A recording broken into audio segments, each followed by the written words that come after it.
अपना नाम और परिचय दे दें। मैं प्रमोद माझी, अध्यक्ष मां गंगा निसादरा सेवा न्यास। आज जिलाधिकारी से किस विषय में वार्ता था, क्या हुआ? आज देखिए हमारे बहुत सारे विषयों पर वार्ता होना था, जैसे कि वाटर टैक्सी और गंगा जी में चलने वाला क्रूज और असमय नौका बंद कर देना, सारे विषयों पर बात होना था। और बातें तो घंटों हुई, लेकिन ढाक के 3 पात, उसके कुछ भी उत्तर हम लोग को संतोषजनक नहीं मिले। घुमावदार बात थी और ये इनकी भी जितनी भी बातें अगर हुई है, माना जाए तो कोई भी बात हम लोग को मान्य नहीं है, क्योंकि देखिए इनके अधिकार से परे वो अपनी बात बताते हैं। अगर हम क्रूज की बात करते हैं तो बोलते हैं हमारे अधिकार के ऊपर की बात है। तो ठीक है, हम इनसे जितना मांगना था मांग लिए, अब ऊपर वाले से मांगने की बात है। हमें अब आगे का अपना कार्यक्रम करना होगा, जो कि पूर्व में ही नियोजित है कि अगर हमारी बातें नहीं मानी जाएगी तो हम लोग जाके गंगा जी में चलने वाले क्रूज को रोकेंगे। तो अब हम लोग अभी बैठ के आपस में बात करेंगे और बात को खत्म होते ही, जैसा कि हमारा पूर्व नियोजित कार्यक्रम है, जाके गंगा जी में चलने वाले क्रूज को घेर लेना।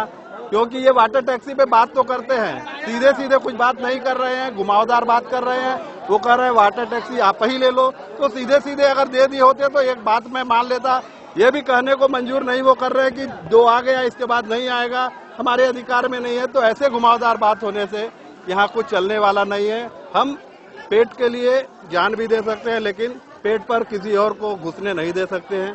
यही हम लोग की वार्ता विफल रहा आज। एक तरह से इसको माना जाए कि 90% ये वार्ता विफल रहा, 10% में कुछ होता नहीं है। तो प्रमुख कौन सी मांग थी बताइए? हमारा प्रमुख मांग था वाटर टैक्सी वाटर टैक्सी को वापस भेजना हमारा प्रमुख मांग था। ये वाटर टैक्सी को वापस ले जाने के मूड में कहीं से दिख नहीं रहे हैं। ये कह रहे हैं कि इनको दान में मिला है, तो दान में मिला है तो दान दे दो, इसको चलवाने की क्या जरूरत है। अगर किसी ने दान दिया है तो आप भी किसी को दान दे दो, लेकिन हम बनारस में अपने माझी समाज के लोग अपने बीच इस वाटर टैक्सी को चलने नहीं देंगे। आगे अब क्या करेंगे आप? बस अब हम सारे मिट के बैठ के बात करेंगे और संभवतः हम लोग जाएंगे और गंगा जी में चलने वाले जितनी भी नौकाएं हैं, सारे नौकाओं को हम लोग खड़ी करा देंगे, अपनी नौका लगा के इसको घेर लेंगे और न हम खुद चलेंगे न औरों को चलने देंगे। एकदम क्रूज को रोकेंगे, बल्कि सरकार द्वारा चलाने जाला जितना भी उपक्रम है जिससे हम सामाजिक लोग को क्षति होगी, उन सारी चीजों को हम लोग रोकेंगे, चाहे वो क्रूज हो या जो भी हो, सबको हम लोग घेरने का काम करेंगे। अगर क्रूज घेरेंगे तो प्रशासन आपके ऊपर कार्रवाई करेंगे, इसके लिए प्रशासन आप हमारे ऊपर कार्रवाई करे, मैं यही चाहता हूँ। आप फांसी दे, हमें गोली मार दे, मैं इतना ही चाहता हूँ,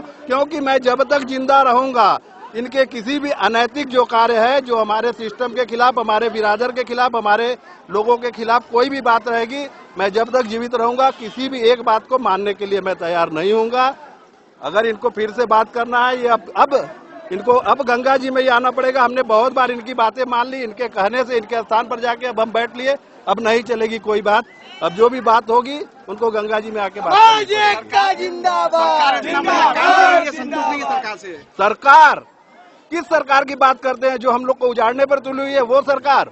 कौन से सरकार की आप बात करते हैं जिसने साबरमती से हमारे समाज के लोगों को उखाड़ के फेंक दिया? उस सरकार की बात करते हैं? कौन सी सरकार की बात करते हैं भैया आप? सरकार यदि हमारे खिलाफ है तो हम भी सरकार के खिलाफ है, और आने वाला 2024 ये बताएगा कि हम सरकार के खिलाफ है कि सरकार के समर्थन में है। पूरे बनारस ही नहीं, हिंदुस्तान के कोने कोने में हम जाएंगे और इनको हराने के लिए बिगुल फूकेंगे। अपने समाज के लोगों से ही नहीं, औरों से इन्होंने जो काशी में कुकृत्य किया है, इन सारी चीजों का बखान करेंगे, बयान करेंगे कि काशी में इन्होंने क्या किया है।